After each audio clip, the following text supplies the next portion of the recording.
ہم جب بھی زکوٰۃ کے حوالے سے گفتگو کرتے ہیں تو ہیلے کا لفظ ہمیں سننے کو ملتا ہے، تو ہیلے سے متعلق ارشاد فرمائیے کہ یہ کیا ہے، اس کی تعریف کچھ ہو جائے۔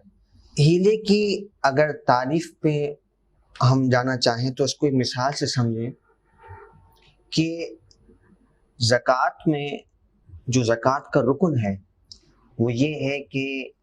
کسی کو مالک بنایا جائے، جو زکوٰۃ لینے کا مستحق ہے، جو لے سکتا ہے، تو اسے مالک بنایا جائے۔ تو اب وہ تمام صورتحال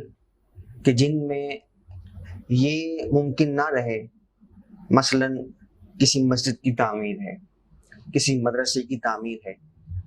تو اب وہاں یہ کہ کوئی مدرسہ، کوئی شخص تو نہیں ہے کہ ہم اسے پیسے کا مالک بنائیں،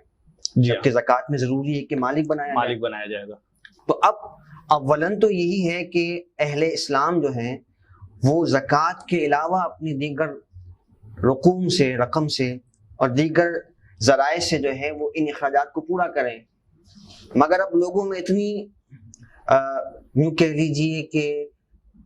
زکوٰۃ کے معاملے میں یا دیگر صدقات کے بارے میں اتنی اب پستی آئی ہے اور لوگ اس سے اتنا دور ہو گئے کہ زکوٰۃ کے علاوہ وہ خرچ کرنے پر آمادہ نہیں ہوتے۔ اب ضرورت درپیش ہے کہ ان امور میں بھی جو ہے مسلمان مال خرچ کریں، لیکن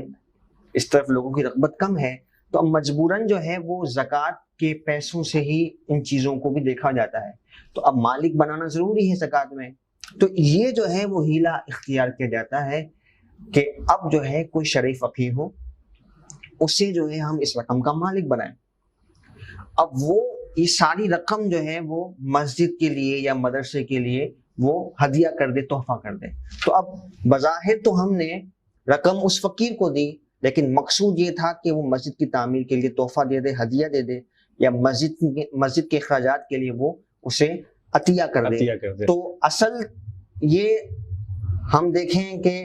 مقصود کچھ اور تھا اور ہم نے ذریعہ کچھ اور اختیار کیا، تو اسے ہم